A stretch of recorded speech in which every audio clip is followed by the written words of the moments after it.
이는 단순한 유행을 넘어선 현상입니다. 현 시각 전 세계의 공항에서는 믿기 어려운 일들이 전개되고 있으며 일부 사람들은 한국 비자를 받기 위해 1년 이상을 대기하는 실정입니다. 바닥에 엎드려 통곡하는 세계인들의 모습은 이례적인 상황을 대변하며 이에 각국 언론은 긴급 속보를 송출하고 각국 정부는 한국 광풍 현상에 대한 대책 회의에 돌입했습니다. 한 프랑스인 어머니는 자신의 딸이 한국으로 인해 완전히 변했다며 충격적인 진실을 토로했는데 도대체 한국이라는 국가에는 어떠한 역동적인 요소가 존재하기에 이러한 전례 없는 현상이 발생하는 것일까요? 당신이 미처 상상하지 못했던 한국의 진정한 실체가 지금부터 명확하게 공개될 것입니다. 그날은 7월 14일 프랑스 혁명 기념일을 앞둔 토요일 오후였습니다. 바스티유 광장은 축제 준비로 인하여 활기가 넘쳤고 거리는 수많은 관광객과 파리 시민들로 인산인해를 이루고 있었습니다. 저는 대학 동창인 소피와 세드릭과 함께 여름 축제의 분위기를 만끽하고 있었습니다. 거리 곳곳에서는 아코디언 연주가 잔잔하게 울려 퍼졌으며 마임 예술가들이 관객들에게 유쾌한 웃음을 선사하고 있었죠. 우리는 갓 구워낸 크레페를 먹으며 마술사의 공연을 관람 중이었는데 마술사가 공중에서 비둘기를 출현시키는 경이로운 순간 모두가 환호성을 내질렀습니다.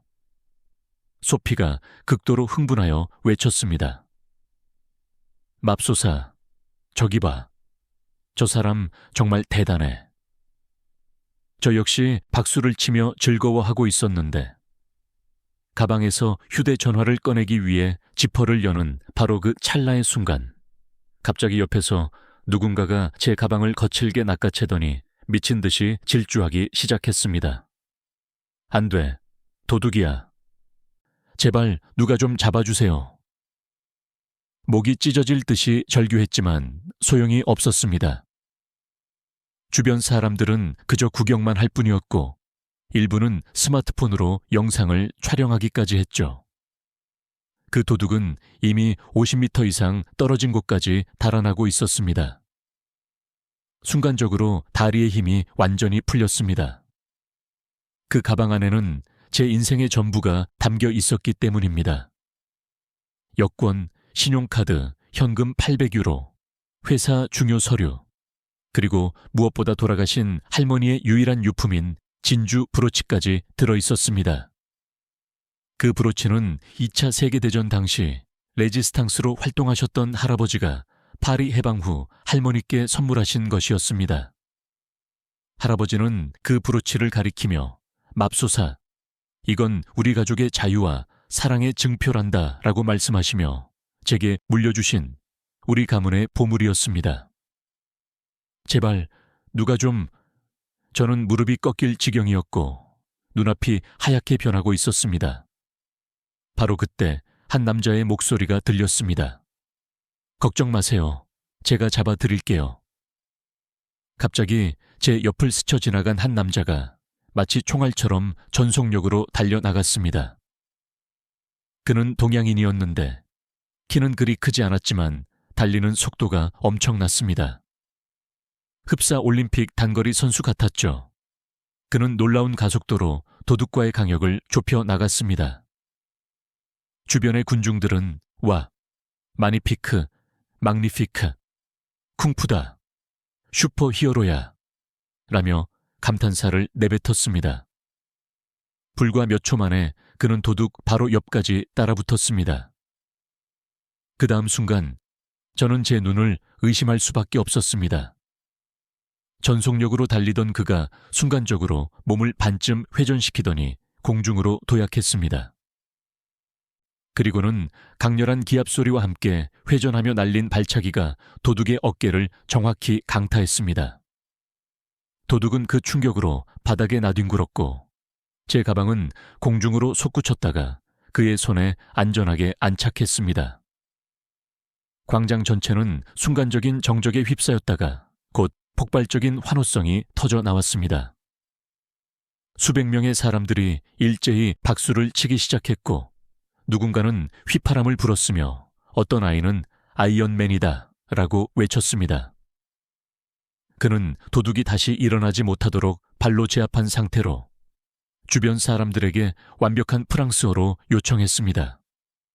경찰을 불러주세요. 이 사람을 넘겨야 합니다. 그리고는 저에게 뛰어와 가방을 건네주었습니다. 괜찮으세요? 많이 놀라셨죠? 다친 곳은 없으신가요? 그제야 저는 그의 얼굴을 명확하게 볼 수 있었습니다. 짙은 갈색 눈, 부드러운 미소, 그리고 입에 맺힌 땀방울이 보였습니다. 이상하게도 그 순간 제 심장이 멈춘 듯한 느낌이었습니다. 어떻게... 그 발차기는 대체... 제가 더듬거리자 그가 대답했습니다. 아, 태권도예요. 한국 무술이죠. 어릴 때부터 배웠습니다. 그의 목소리는 차분하면서도 온화했습니다. 정말 고맙습니다. 제 인생이 전부 담겨있는 가방이었어요. 특히 할머니 유품이... 눈물이 핑 돌았습니다. 그가 부드럽게 위로했습니다. 가족의 소중한 물건을 되찾으셨다니 정말 다행입니다. 한국에서는 이러한 일이 당연합니다. 어려운 사람을 보면 그냥 지나치지 않거든요. 경찰이 도착하여 도둑을 연행하는 동안 우리는 자연스럽게 대화를 지속했습니다. 저는 엘리자베스 드보입니다. 파리 출생이고 마케팅 회사에 재직 중입니다. 이재준입니다. 한국에서 왔습니다. 파리 공과대학에서 로봇공학 연구를 하고 있습니다. 한국이요? 와, 지금 파리는 한국에 완전히 매료되어 있잖아요. 저희 회사도 한국 시장 진출 준비로 난리예요. 그가 겸손하게 웃었습니다. 과장입니다. 한국이 뭐 그렇게 특별하겠어요. 하지만 제 시각에는 그가 특별해 보였습니다. 위험을 무릅쓰고 낯선 일을 도운 용기, 완벽한 프랑스어 구사 능력, 그리고 겸손한 태도까지 모든 것이 인상적이었습니다. 소피가 다가와서 말했습니다. 당신 정말 대단해요. 마치 마블 영화에서 튀어나온 것 같았어요. 한국 사람들은 모두 당신처럼 싸울 수 있나요? 재준이 웃으며 대답했습니다. 아닙니다. 저는 운동을 좀 했을 뿐이에요. 한국 남자들은 모두 군대에 가야 해서 기본 체력은 갖추고 있지만 모두가 저처럼 하는 것은 아닙니다. 새들이기 흥분해서 물었습니다. 군대요? 진짜 군인이었어요? 네. 2년 동안 복무했습니다. 공군이었습니다. 공군, 전투기 조종사? 아닙니다. 전자전 장비를 다루었습니다. 요즘은 사이버 전쟁 시대라서요. 우리는 1시간 이상 서서 대화를 나누었습니다. 재준은 로봇공학 박사 과정 중이며 인공지능과 의료 로봇을 연구하고 있다고 했습니다. 게다가 피아노 연주도 하며 프랑스 문화까지 좋아한다고 하더군요. 어떻게 그렇게 다재다능할 수 있어요? 제가 묻자 그가 답했습니다. 한국은 경쟁이 매우 치열해서요. 하나만 잘해서는 생존하기 어렵습니다. 하지만 저는 그저 배우는 것을 즐깁니다. 헤어지기 직전 재준이 조심스럽게 물었습니다. 혹시 제가 파리 생활에 대한 조언을 좀 구해도 될까요? 여기 온 지 6개월 되었는데 아직도 적응이 안 되는 것이 많아서요. 가끔 커피라도 마시면서 제 얼굴이 확 달아올랐습니다. 물론이죠. 제 번호 드릴게요. 언제든지 연락하세요. 집으로 향하는 지하철 안에서 소피가 팔꿈치로 저를 쿡 찔렀습니다. 맙소사, 내 얼굴 좀 봐. 완전히 사랑에 빠졌잖아. 아니야. 그냥 고마운 사람일 뿐이야. 저는 부인했지만 제 손은 계속 휴대전화를 만지작거리고 있었죠. 언제 그가 연락할까 학수고대하면서요. 정확히 일주일 후 운명은 우리를 다시 만나게 했고 그때부터 제 인생의 진정한 모험이 시작되었습니다. 일주일 후 금요일 저녁이었습니다.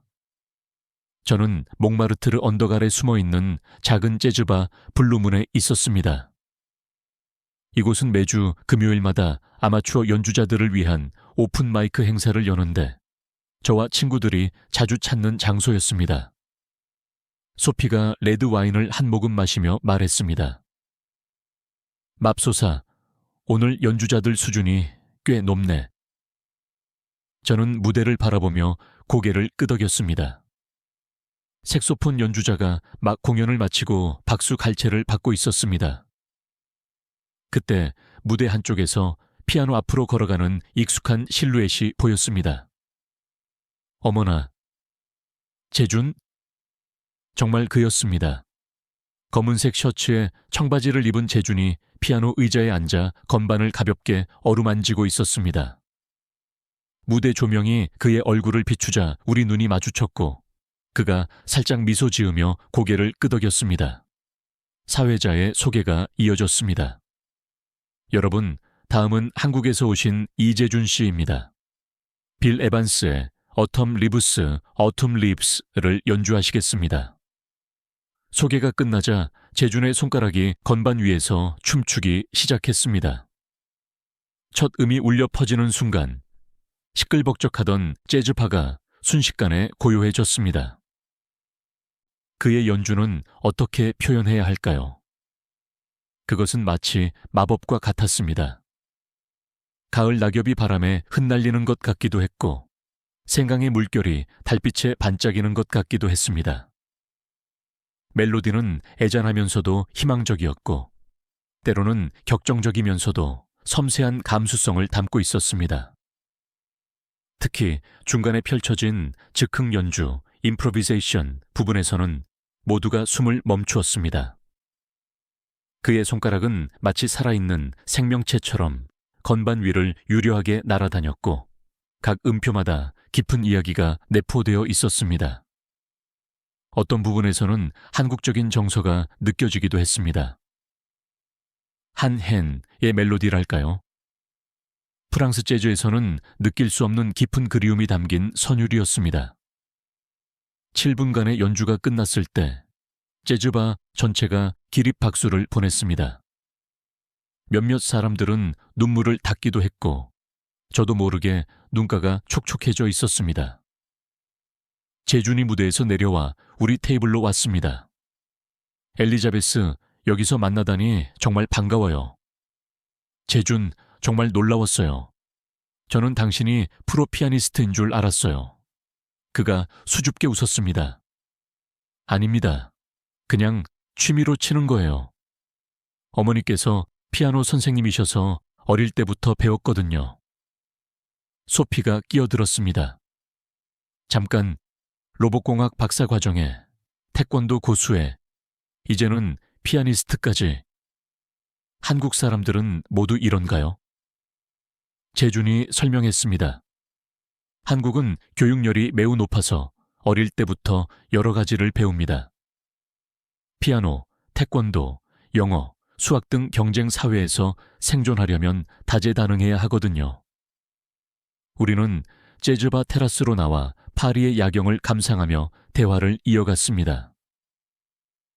몽마르트르 언덕 아래 반짝이는 불빛들은 마치 밤하늘의 별처럼 빛나고 있었습니다. 재준, 왜 프랑스로 왔어요? 제가 물었습니다.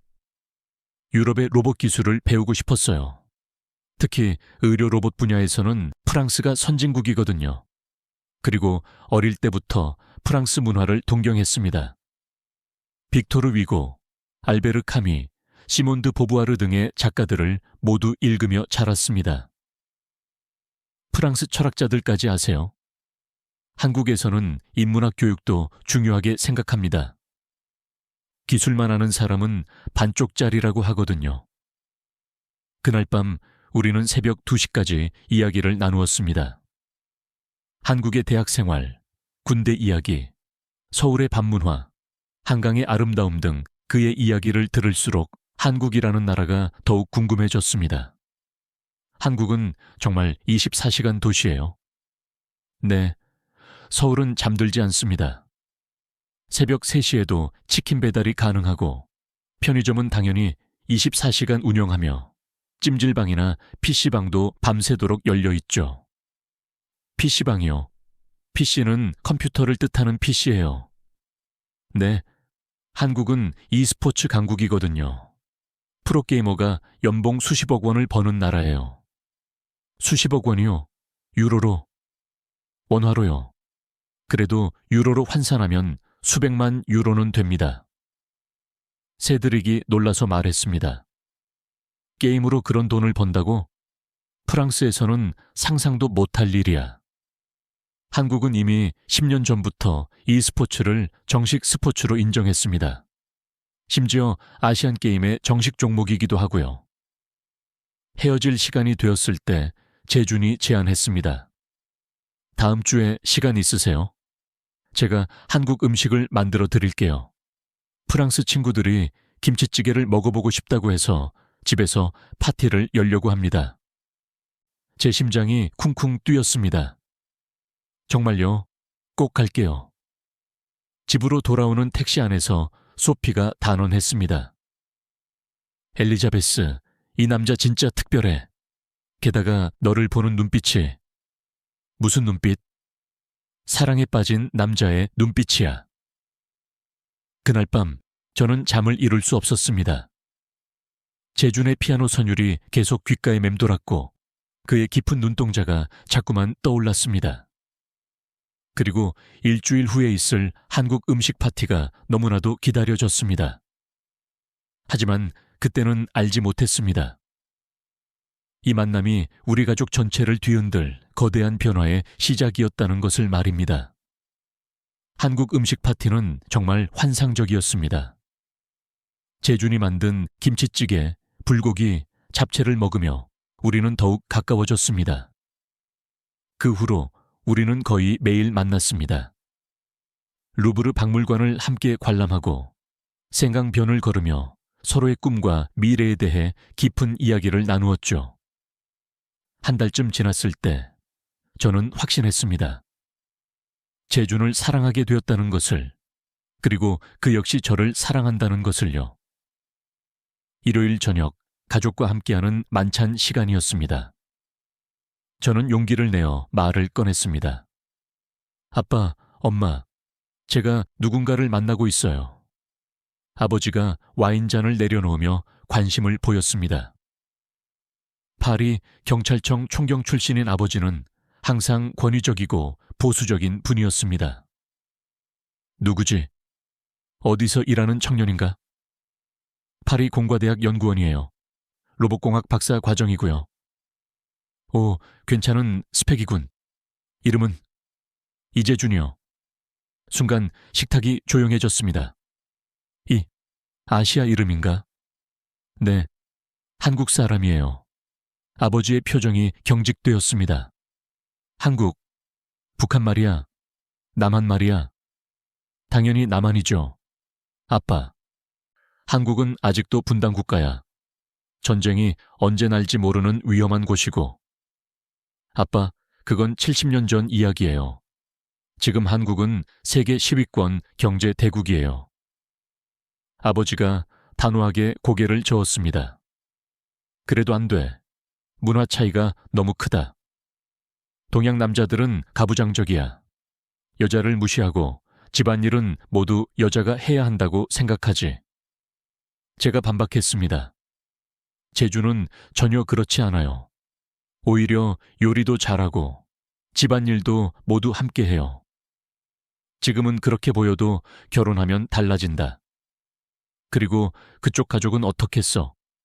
프랑스 며느리를 받아들일까? 소르본 대학 철학과 교수이신 어머니가 중재에 나섰습니다. 어머니는 아버지보다는 개방적인 분이었습니다.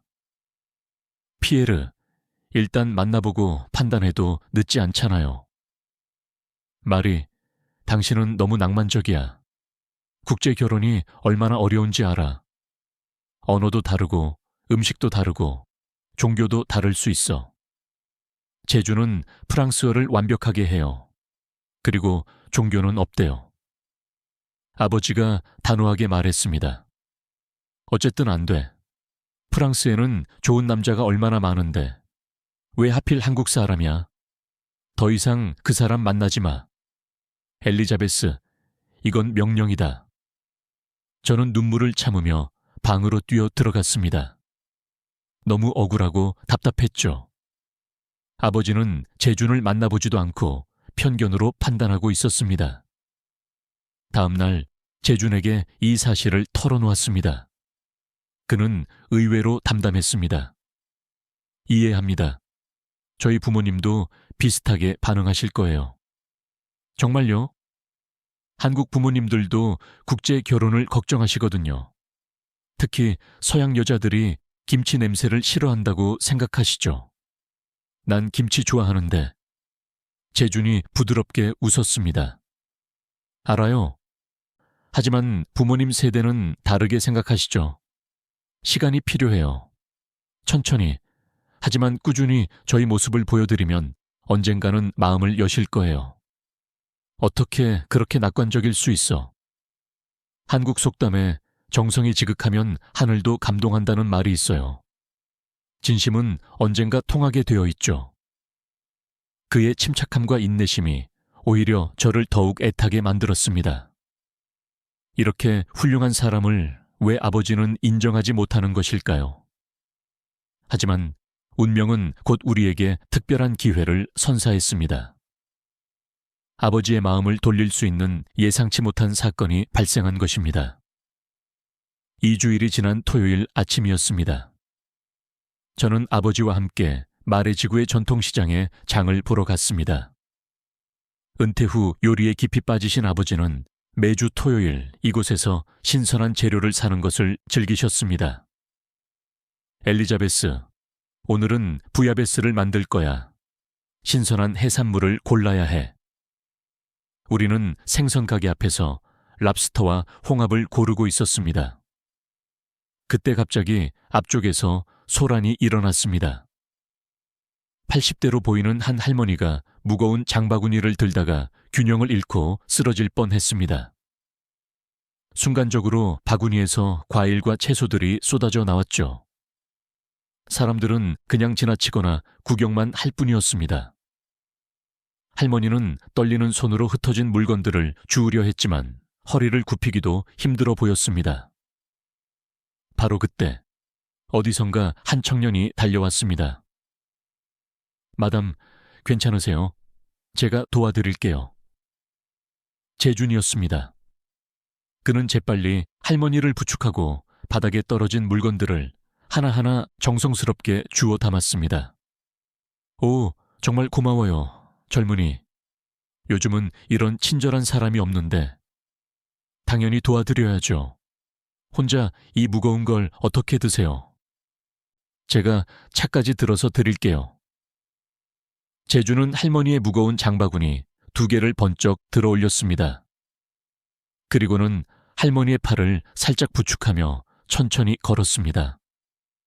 할머니의 걸음 속도에 완벽하게 맞추면서요. 젊은이 프랑스 사람이 아닌 것 같은데. 네, 한국에서 왔습니다.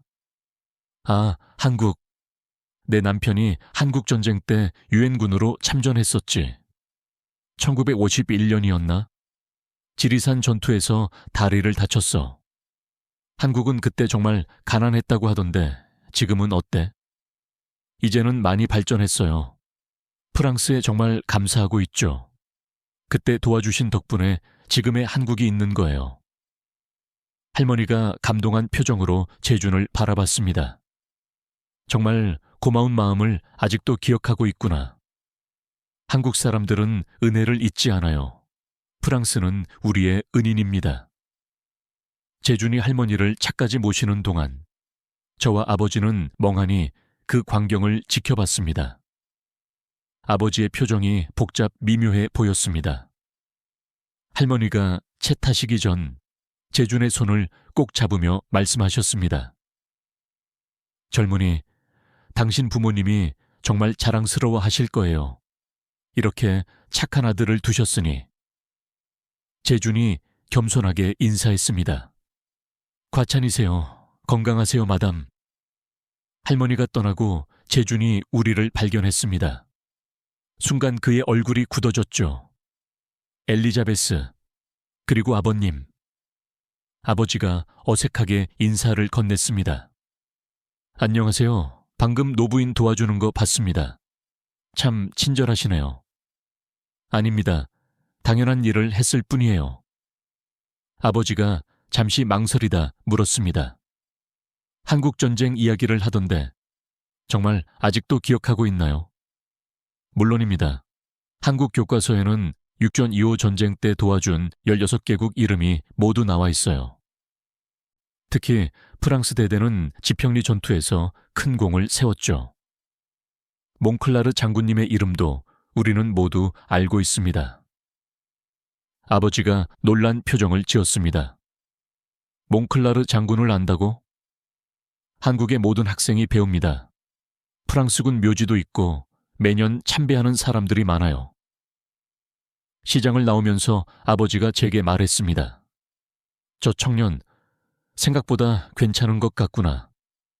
제 가슴이 벅차오르기 시작했습니다. 정말요, 아빠? 일단 한번 집으로 초대해봐라. 제대로 이야기를 나눠보고 싶다. 드디어 기회가 찾아왔습니다.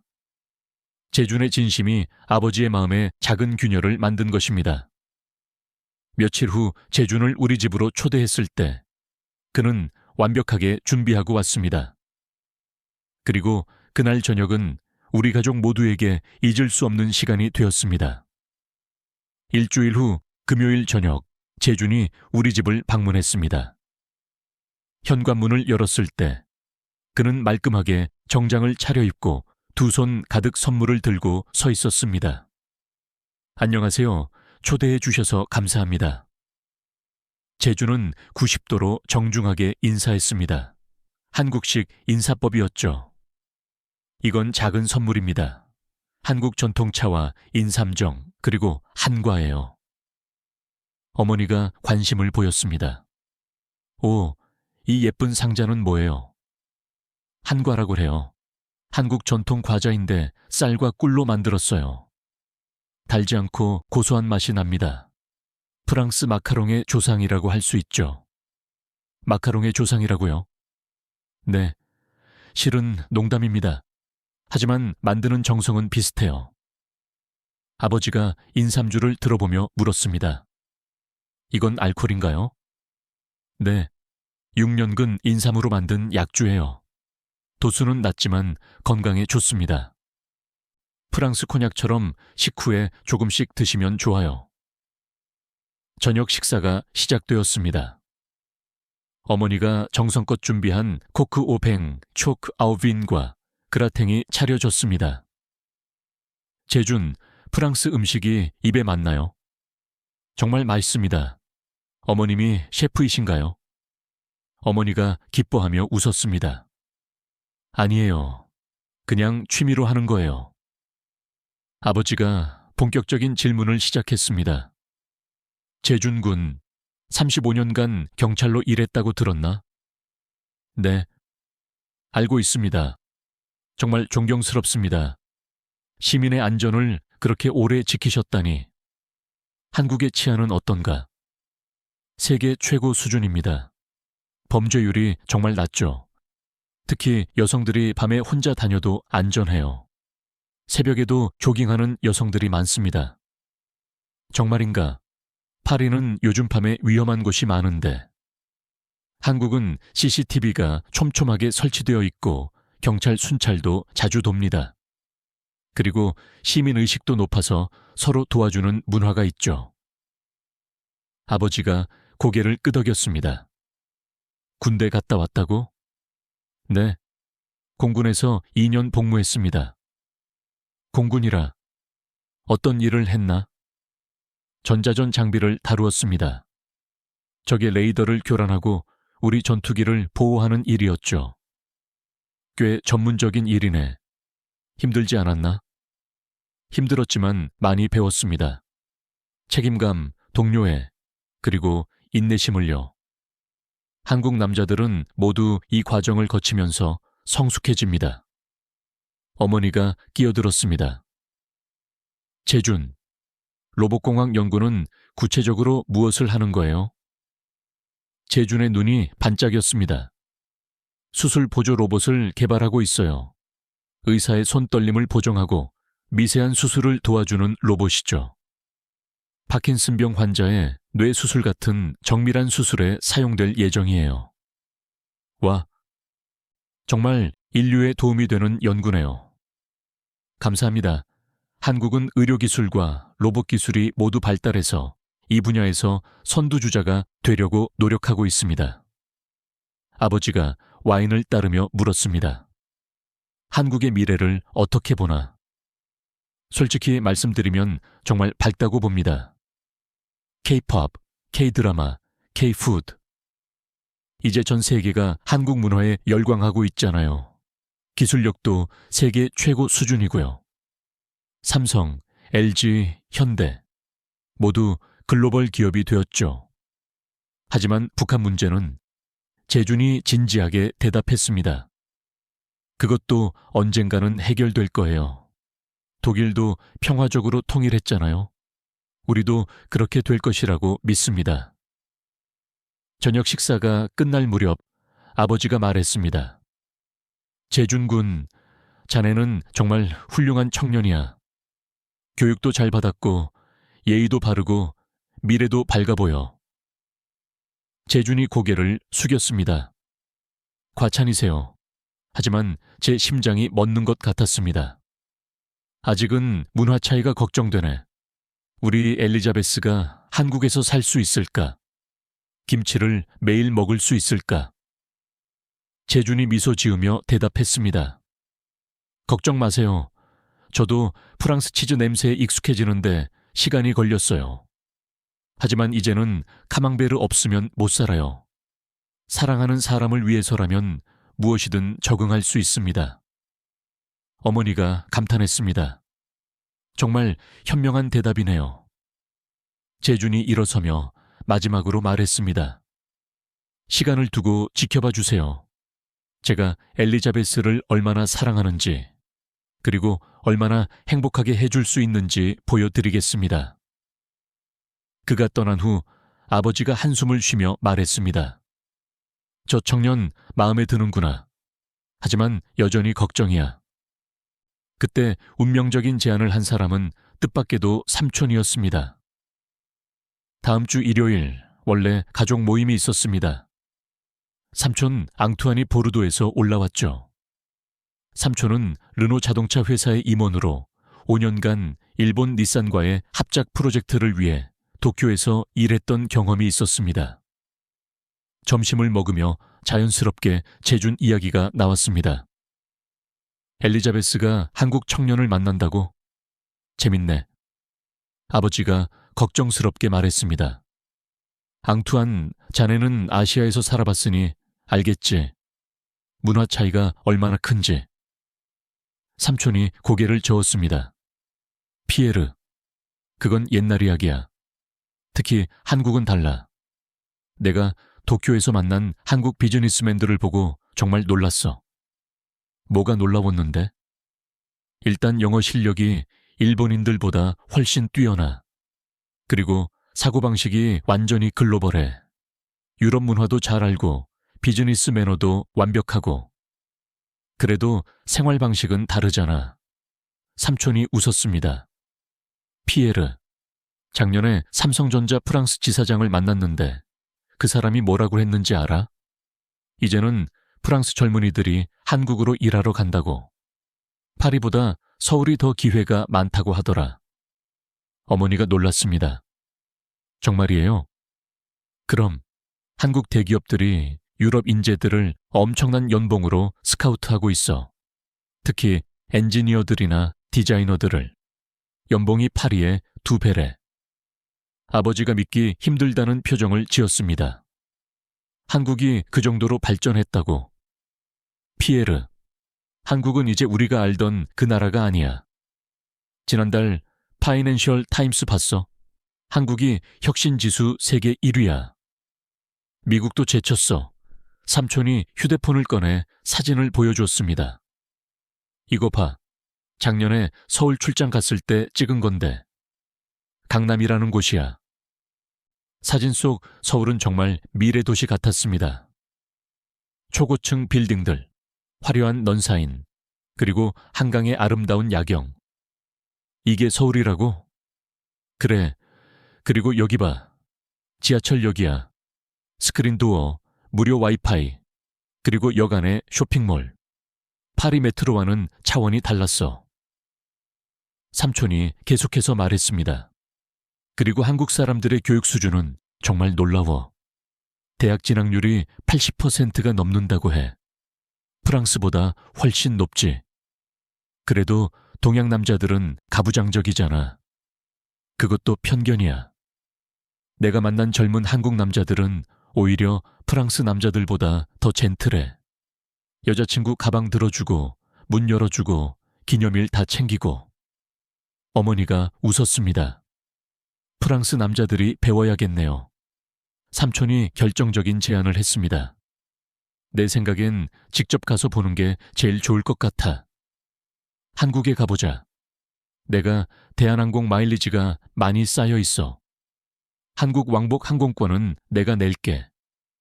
한국까지 가자고? 그래. 백문이 불여일견, 바이원 부르이젠 이잖아. 직접 보고 판단해. 엘리자베스의 인생이 걸린 문제인데 편견으로 판단하면 안 되지. 아버지가 한참 고민하다가 말했습니다. 좋아. 가보자. 그 청년의 나라가 어떤 곳인지 직접 확인해 보겠어. 제 가슴이 뛰기 시작했습니다. 드디어 가족들이 한국을 직접 볼 기회가 생긴 것입니다. 재준에게 이 소식을 전했을 때 그는 정말 기뻐했어요. 정말이에요? 가족분들이 한국에 오신다고요?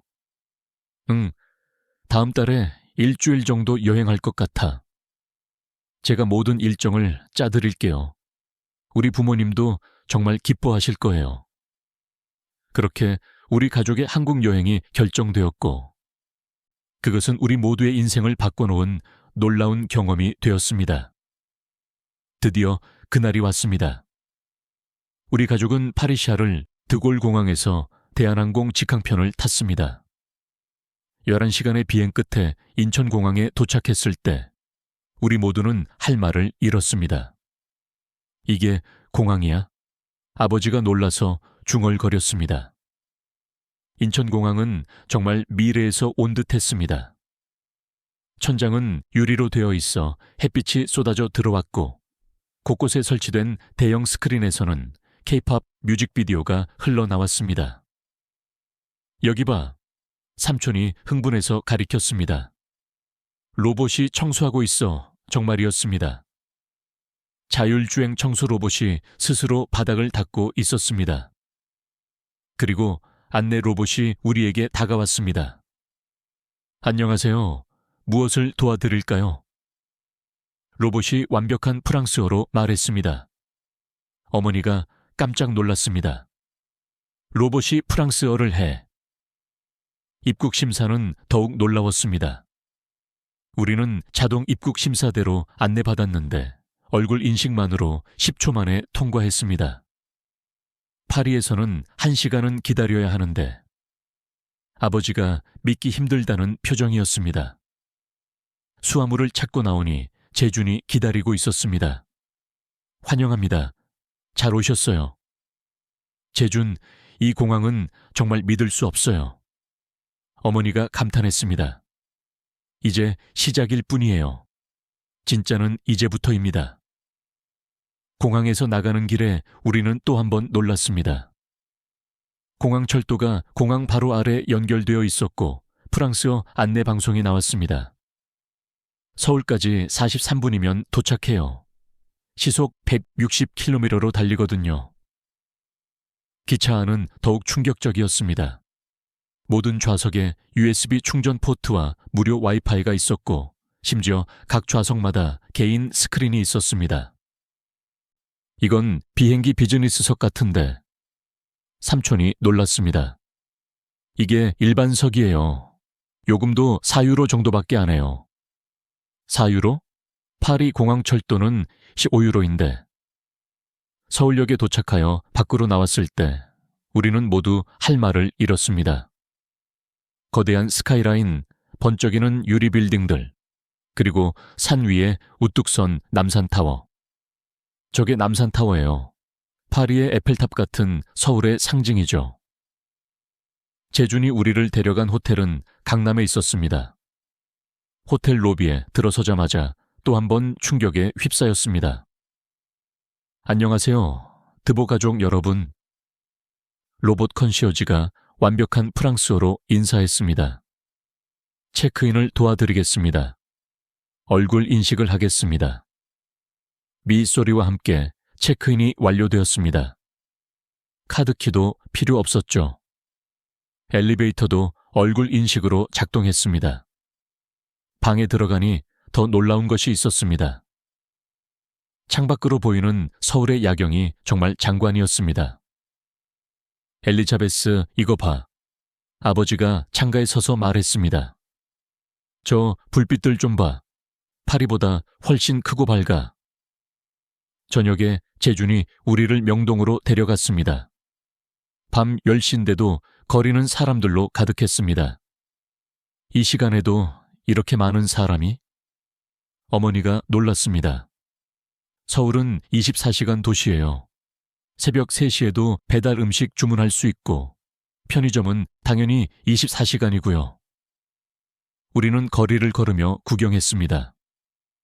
화장품 가게마다 프랑스 관광객들이 가득했고 모든 가게에 프랑스어 안내문이 있었습니다.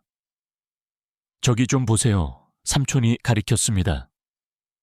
프랑스 명품 브랜드 샤넬 매장 앞에 한국 사람들이 100m 넘게 줄을 서 있었습니다. 새 제품 출시일이에요. 한국이 세계 명품 시장 3위예요. 프랑스 다음이 한국이라고? 아니요. 중국, 미국 다음이 한국이에요. 프랑스는 5위입니다. 아버지가 충격받은 표정이었습니다. 더 놀라운 것은 치안이었습니다. 새벽 12시가 넘었는데도 젊은 여성들이 혼자 걸어 다니고 있었습니다.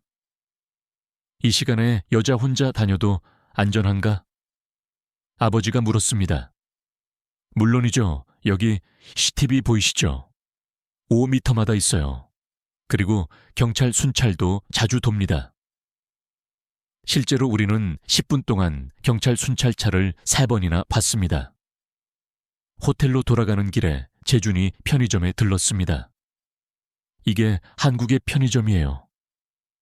들어가는 순간 우리는 또 놀랐습니다. 작은 가게인데 없는 것이 없었죠.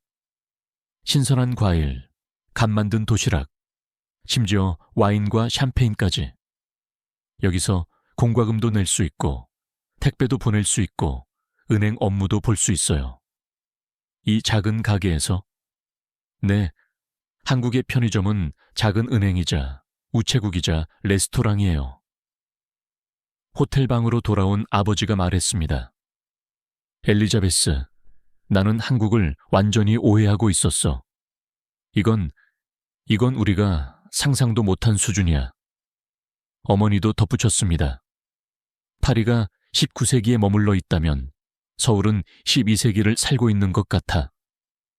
다음 날부터 우리는 더 많은 충격을 경험하게 됩니다.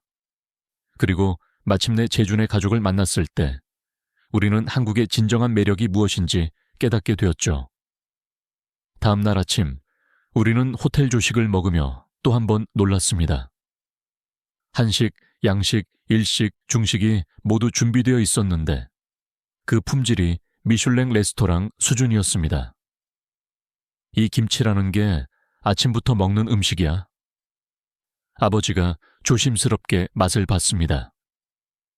네, 한국인들은 하루 세 끼 모두 김치를 먹어요. 의외로 아버지가 마음에 들어 했습니다. 응, 발효 음식이네.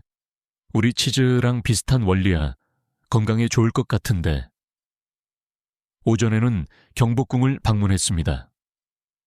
거대한 궁궐과 정교한 단청에 모두가 감탄했죠. 이게 600년 전에 지어졌다고? 어머니가 놀랐습니다.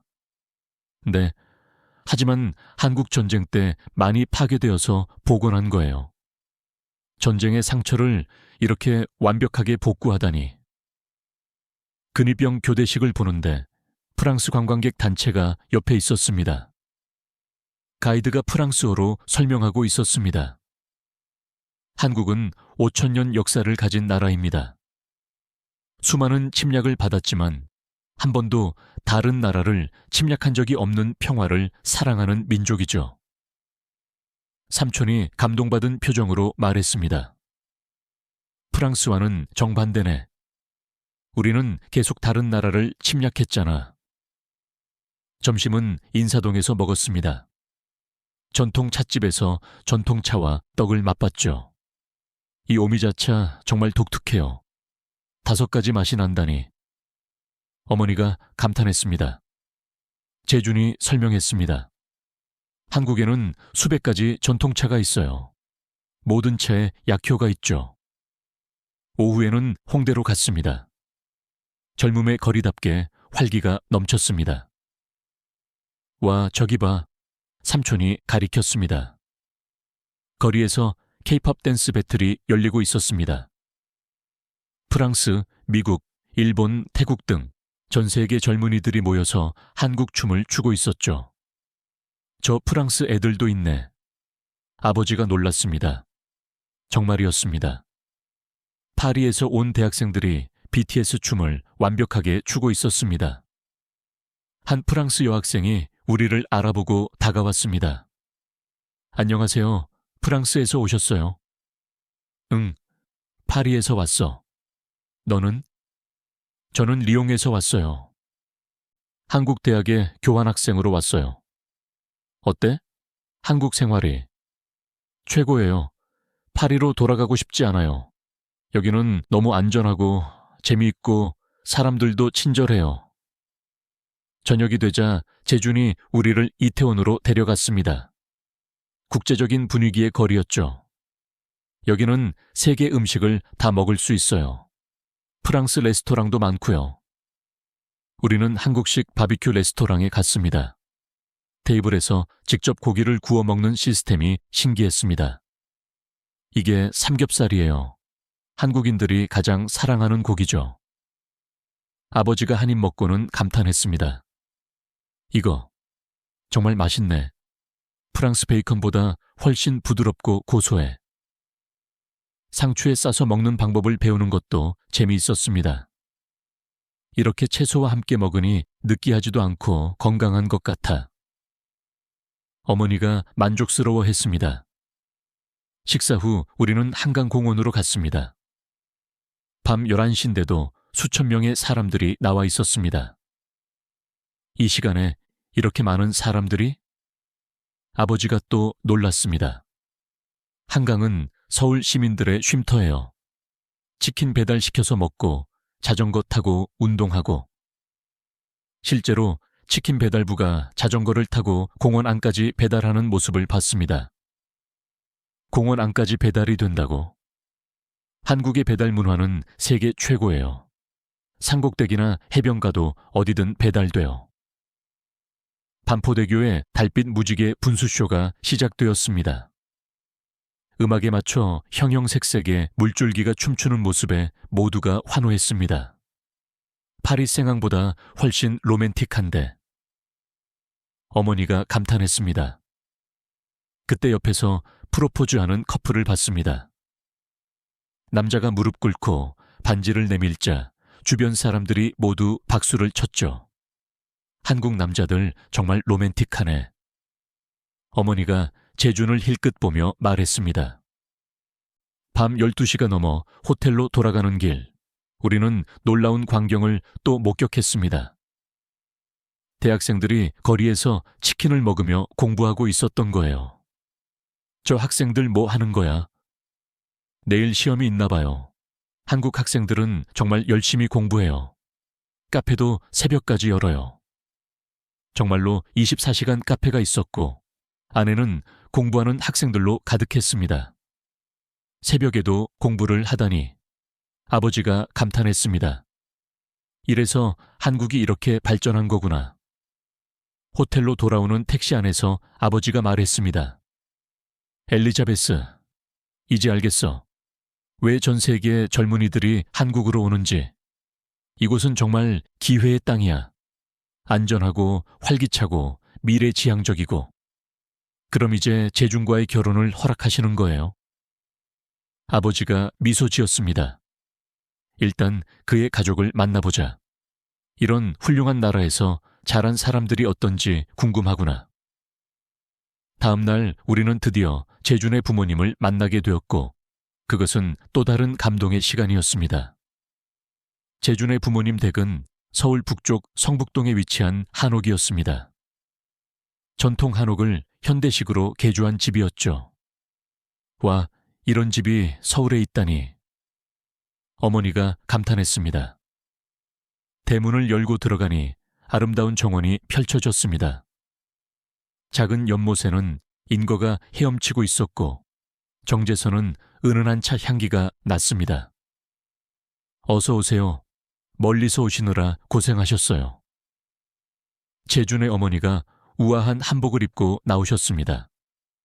완벽한 프랑스어였습니다. 프랑스어를 하세요? 우리 어머니가 놀랐습니다. 조금이요. 재준이 프랑스에 가니까 배웠어요. 6개월 동안 열심히 했답니다. 아버지가 감동받은 표정이었습니다. 우리를 위해 프랑스어를 배우셨다니. 재준의 아버지도 나오셨습니다. 서울대학교 공과대학 교수라고 들었는데 정말 품격 있어 보였습니다. 환영합니다. 저는 재준의 아버지 이정우입니다. 악수를 나누는데 따뜻하면서도 힘이 느껴졌습니다. 집 안으로 들어가니 더욱 놀라웠습니다. 전통미와 현대 기술이 완벽하게 조화를 이루고 있었죠. 한지로 만든 조명, 온돌 바닥, 그리고 최첨단 가전제품들. 정말 아름다운 집이에요. 어머니가 감탄했습니다. 과찬이세요. 편하게 계세요. 거실 벽에는 가족 사진들이 걸려 있었는데 그중 하나가 아버지의 눈길을 끌었습니다. 이 군복 입은 분은 저의 아버지, 그러니까 재준의 할아버지세요. 6.25 전쟁 참전 용사이십니다. 프랑스군과 함께 지평리 전투에서 싸우셨어요. 정말요? 아버지가 놀랐습니다. 재준의 아버지가 오래된 사진첩을 가져왔습니다. 여기 보세요. 1951년 2월 프랑스 대대와 함께 찍은 사진이에요. 사진 속에는 젊은 한국군과 프랑스군이 함께 웃고 있었습니다. 할아버지는 항상 말씀하셨어요. 프랑스군이 없었다면 우리는 중공군을 막을 수 없었을 거라고. 프랑스는 우리의 생명의 은인이라고요. 삼촌이 감동해서 말했습니다. 70년이 지났는데도 아직 기억하고 계시는군요. 한국인은 은혜를 잊지 않습니다. 그래서 저희도 재준이가 프랑스 여성과 사귄다고 했을 때 운명이라고 생각했어요. 점심 식사가 시작되었습니다. 정성스럽게 차려진 한정식이었습니다. 이 모든 걸 직접 만드신 거예요? 어머니가 놀랐습니다. 한국에서는 중요한 손님이 오시면 정성을 다해 음식을 준비해요. 특히 아들의 결혼이 걸린 일이잖아요.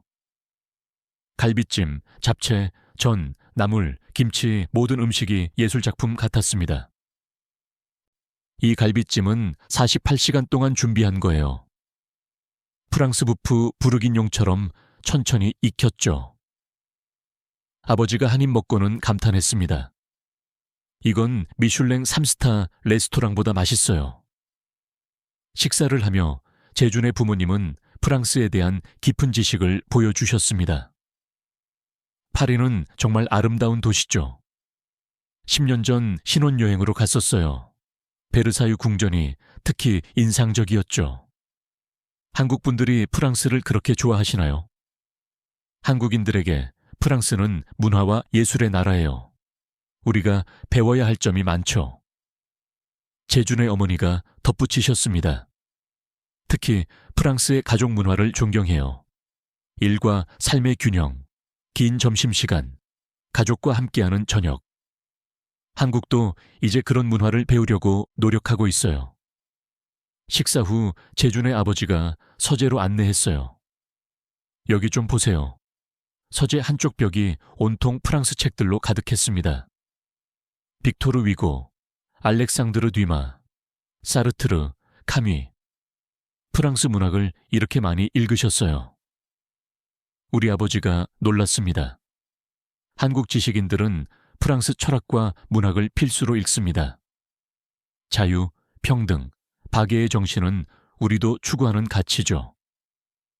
그때 재준의 여동생이 들어왔습니다. 안녕하세요. 저는 재준이 동생 수진이에요. 파리 정치대학에서 유학 중이에요. 파리 정치대학이라니. 어머니가 놀랐습니다.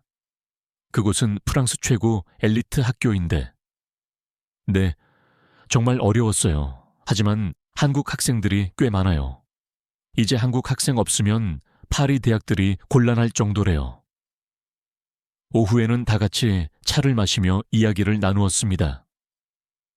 엘리자베스 씨는 정말 아름다운 분이네요. 재준이가 왜 그렇게 사랑하는지 알겠어요. 재준의 어머니가 따뜻하게 말했습니다. 과찬이세요. 재준 씨야말로 정말 훌륭한 분이에요. 재준의 아버지가 진지하게 말했습니다. 혹시 결혼하시면 어디서 사실 계획이신가요? 아버지가 대답했습니다. 그건 젊은이들이 결정할 일이겠죠. 저희는 어디든 상관없어요. 파리든 서울이든 아이들이 행복하기만 하면 됩니다. 다만 한국 남자들은 좀 특별해요. 가족을 무엇보다 소중히 여기고 아내를 여왕처럼 모시죠. 재준이도 그렇게 키웠어요. 실제로 재준이 어머니를 대하는 모습을 보니 정말 그랬습니다. 차를 따라 드리고 필요한 것을 미리 준비하고 말씀 하나하나에 귀 기울였죠. 저녁 무렵 재준의 할머니가 오셨습니다. 85세라고는 믿기지 않을 정도로 정정하셨죠. 프랑스에서 오셨다면서요. 정말 고마워요. 할머니가 갑자기 우리 아버지 손을 잡으셨습니다. 프랑스가 우리를 도와주지 않았다면 우리는 지금 이렇게 살 수 없었을 거예요. 그 은혜를 평생 잊지 못해요. 아버지의 눈가가 촉촉해졌습니다. 할머니, 이제 한국이 프랑스보다 더 발전한 것 같은데요. 발전이 뭐가 중요해요? 중요한 건 마음이죠. 재준이가 프랑스 며느리를 데려온다니. 이게 다 인연이에요. 헤어질 시간이 되자 재준의 부모님이 선물을 주셨습니다. 작은 선물이에요. 한복인데 엘리자베스 씨 사이즈로 맞췄어요. 비단으로 만든 고급 한복이었습니다. 이렇게 비싼 선물을. 어머니가 당황했습니다. 가족이 될 사람에게 주는 선물인데 비싸다는 게 어디 있어요? 집을 나서면서 아버지가 말했습니다. 엘리자베스, 이제 확실히 알겠다. 재준은 정말 좋은 가정에서 자란 훌륭한 청년이야. 정말요, 아빠? 그래. 그리고 한국이라는 나라도 우리가 배울 점이 정말 많은 것 같구나. 그날 밤 호텔에서 가족 회의가 열렸습니다. 그리고 마침내 마지막 날 저녁, 재준은 우리를 한강 반포대교가 보이는 특별한 곳으로 안내했습니다. 한강변 레스토랑이었는데 테라스에서 서울 전경이 한눈에 보였죠. 와, 정말 환상적이네요. 어머니가 감탄했습니다. 석양이 지면서 한강이 황금빛으로 물들고 있었고 마천루들이 하나둘 불을 켜기 시작했습니다. 이곳이 제가 가장 좋아하는 장소예요. 서울의 과거와 현재, 미래가 모두 보이는 곳이죠. 재준이 한강의 역사를 설명했습니다. 50년 전만 해도 이곳은 황무지였어요. 한국전쟁으로 모든 게 파괴됐죠. 하지만 보세요. 이제는 세계에서 가장 아름다운 도시 중 하나가 됐어요. 아버지가 진지하게 물었습니다. 어떻게 이런 기적이 가능했을까? 교육이에요. 한국 부모들은 자녀 교육에 모든 것을 투자했어요. 그 결과가 지금의 한국이죠. 우리는 한국식 바비큐를 먹으며 대화를 이어갔습니다. 재준, 솔직히 물어볼게. 아버지가 말했습니다. 엘리자베스와 결혼하면 어디서 살 계획이야? 엘리자베스가 원하는 곳이면 어디든 좋아요. 파리든 서울이든. 다만 제 연구는 계속하고 싶어요. 연구? 의료 로봇이요. 전 세계 사람들을 도울 수 있는 기술을 개발하고 싶어요. 파리든 서울이든 어디서든 할 수 있는 일이죠. 삼촌이 끼어들었습니다. 한국 대기업들이 유럽의 연구소를 많이 세우고 있다고 들었어.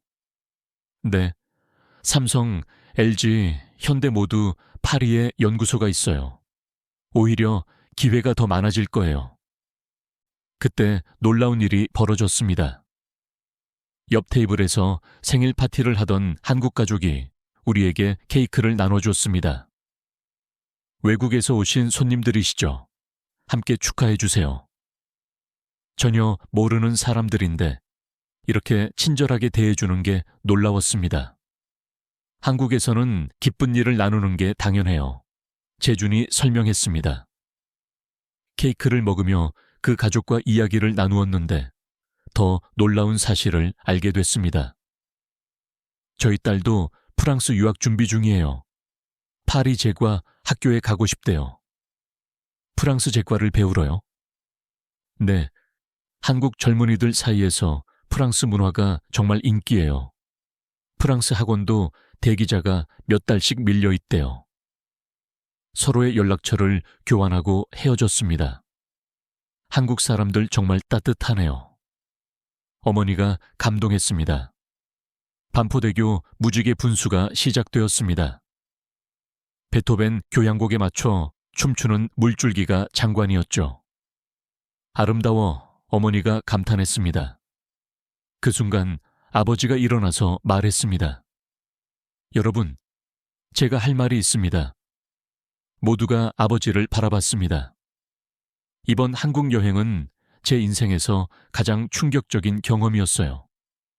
제가 얼마나 편견에 갇혀 있었는지 깨달았죠. 아버지가 재준을 바라봤습니다. 재준, 자네는 정말 훌륭한 청년이야. 그리고 자네 가족도 자네 나라도 모두 훌륭해. 그리고 저를 향해 돌아섰습니다. 엘리자베스, 내가 틀렸어. 재준은 네가 만날 수 있는 최고의 남자야. 내 축복을 받아라. 저는 눈물이 났습니다. 재준도 감격해서 일어나 아버지께 깊이 인사했습니다. 감사합니다.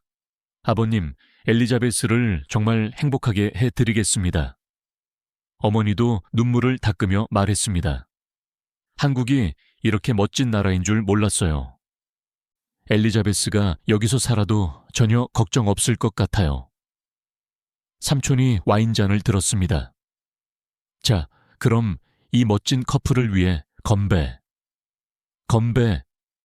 그날 밤 한강의 야경을 배경으로 재준이 제게 정식으로 프로포즈했습니다. 엘리자베스, 나와 결혼해 줄래요? 네. 1000번이고 10,000번이고. 네. 반지는 한불수교 140주년 기념으로 만든 한정판으로 한국 전통 문양이 새겨진 특별한 디자인이었습니다. 우리처럼 두 문화가 만나는 의미죠. 정말 완벽한 순간이었습니다. 호텔로 돌아가는 길, 우리는 또 놀라운 광경을 봤습니다. 새벽 1시인데도 거리에는 활기가 넘쳤고 편의점에서 라면을 먹는 젊은이들, 카페에서 공부하는 학생들, 조깅하는 사람들까지. 이 도시는 정말 잠들지 않는구나. 아버지가 감탄했습니다. 한국의 에너지예요. 끊임없이 앞으로 나아가는 힘이죠. 재준이 말했습니다. 그렇게 우리 가족의 한국 여행은 끝났지만 새로운 시작이 기다리고 있었습니다. 6개월 후 우리는 파리에서 결혼식을 올렸습니다. 에펠탑이 보이는 트로카데로 정원의 아름다운 웨딩홀이었죠. 놀라운 건 하객의 절반이 한국에서 온 분들이었다는 겁니다. 재준의 가족, 친척, 친구들이 무려 50명이나 파리로 왔죠. 한국에서 이렇게 많은 분들이. 어머니가 놀랐습니다. 한국에서는 결혼식이 정말 중요한 행사예요. 가족의 경사니까요.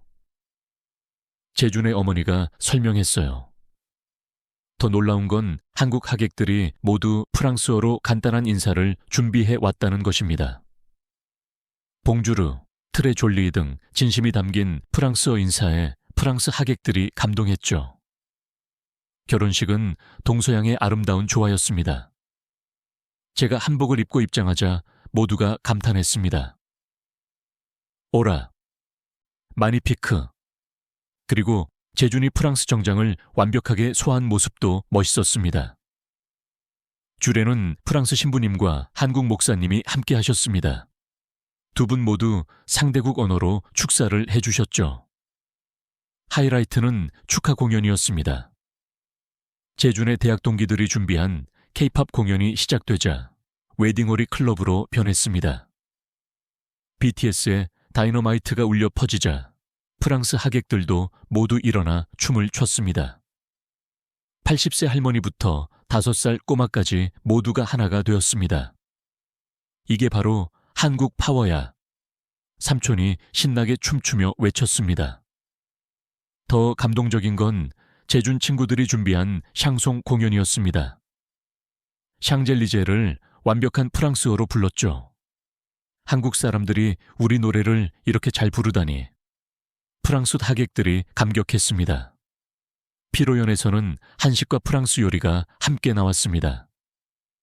김치와 푸아그라, 불고기와 에스카르고, 막걸리와 샴페인의 조화가 완벽했습니다. 특히 재준의 할머니가 직접 담근 김치를 프랑스 하객들이 맛보고는 극찬했습니다. 이건 예술이야. 프랑스 치즈만큼 깊은 맛이나. 그때 깜짝 선물이 도착했습니다. 한국 대통령과 프랑스 대통령의 축전이었죠. 두 나라의 아름다운 인연을 축하합니다. 여러분의 결혼이 한불 우호의 상징이 되기를 바랍니다.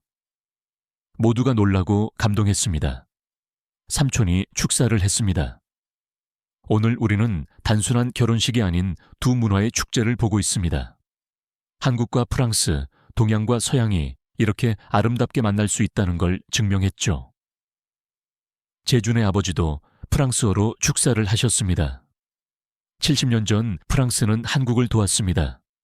오늘 우리 가족은 프랑스 가족과 하나가 되었습니다. 이것이 진정한 우정이고 사랑입니다. 밤이 깊어가자 한국 전통 공연이 시작됐습니다. 사물놀이 팀이 등장하자 강렬한 북소리가 웨딩홀을 가득 채웠죠. 앵크루아블, 인크로여블. 프랑스 하객들이 리듬에 맞춰 박수를 쳤습니다. 신기한 건 사물놀이 리듬에 프랑스 아코디언이 합류했다는 것입니다. 동서양 악기의 즉흥 협연이 시작된 거죠. 이건 정말 역사적인 순간이야. 음악 평론가인 프랑스 하객이 감탄했습니다. 새벽 2시까지 파티는 계속되었습니다. 한국 하객들이 준비한 떡과 프랑스 하객들이 준비한 마카롱을 나눠 먹으며 모두가 하나가 되었죠. 한국 사람들 정말 신나게 노는구나. 아버지가 감탄했습니다. 프랑스 사람들도 만만치 않네요. 재준의 아버지가 화답했습니다. 결혼식이 끝나고 많은 프랑스 하객들이 제게 다가와 말했습니다. 한국에 꼭 가보고 싶어졌어. 이렇게 멋진 문화를 가진 나라라니.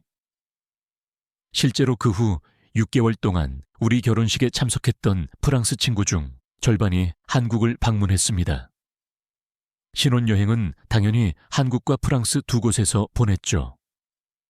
그리고 그때 우리는 놀라운 광경을 목격하게 됩니다. 결혼 1년 후 우리는 다시 인천공항에 있었습니다. 이번엔 재준의 국제 로봇공학 학회에 참석차 한국을 방문한 것이었습니다. 공항에 도착하자마자 우리는 놀라운 광경을 목격했어요. 엘리자베스, 저것 좀 봐. 재준이 가리켰습니다. 입국장에는 끝없는 줄이 늘어서 있었는데 전 세계 각국에서 온 젊은이들이었습니다. 실리콘밸리보다 판교가 더 기회가 많대. 미국 청년이 친구에게 말하고 있었습니다. 나는 삼성에서 인턴십 하려고 왔어. 여기서 경력 쌓으면 어디서든 인정받는데. 독일 청년이 대답했습니다. K-뷰티 배우러 왔어요. 한국 화장품 기술은 세계 최고예요. 일본 여성이 흥분해서 말했습니다. BTS 프로듀서가 되는 게 꿈이에요. 브라질 청년이 외쳤습니다. 우리는 공항 카페에 앉아 이 놀라운 광경을 지켜봤습니다. 1년 전보다 외국인이 훨씬 많아진 것 같아. 재준이 말했습니다. 실제로 카페 종업원에게 물어보니 하루 평균 10만 명의 외국인이 입국한다고 했습니다. 특히 20대와 30대가 70%였습니다. 다들 한국에서 꿈을 찾으러 오는 것이었죠. 우리가 서울 시내로 가는 공항철도를 탔을 때 더 놀라운 대화를 들었습니다. 파리 패션 위크, 이제 서울 패션 위크가 대세야. 프랑스 패션 디자이너가 말했습니다. 맞아.